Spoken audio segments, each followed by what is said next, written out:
A well-known Miami plastic surgeon will no longer be allowed to do Brazilian butt lift surgeries after one of his patients died following the popular procedure. NBC6 investigator Myriam Masihy was at the medical board meeting today where they discussed the case and tells us how they've reached that decision.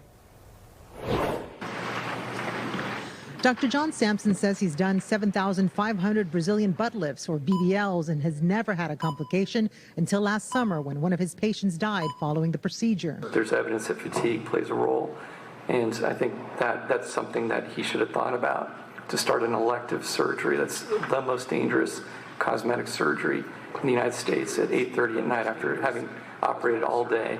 According to the administrative complaint, that's the time Dr. Sampson began operating the patient who died of a pulmonary embolism. She was his 7th patient of the day. Doctor, if you could just tell me, were you pressured to do that many surgeries in one day?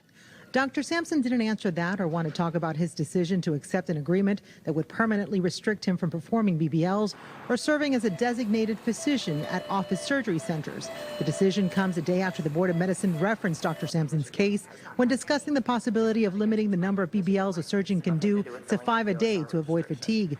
The board is also debating whether to approve a permanent rule requiring surgeons use ultrasound technology when injecting fat during BBLs. I do think that it makes the procedure even safer, in the sense that it turns a blind procedure or one where you can see and you know that you're injecting the fat into that safe space.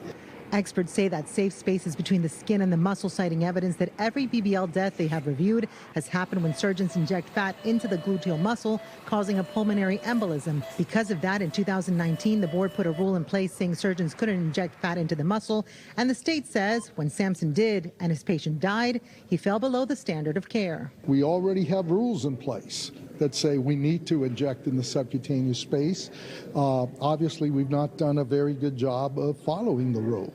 Maybe not intentionally, but the bottom line is that women are still dying from this procedure.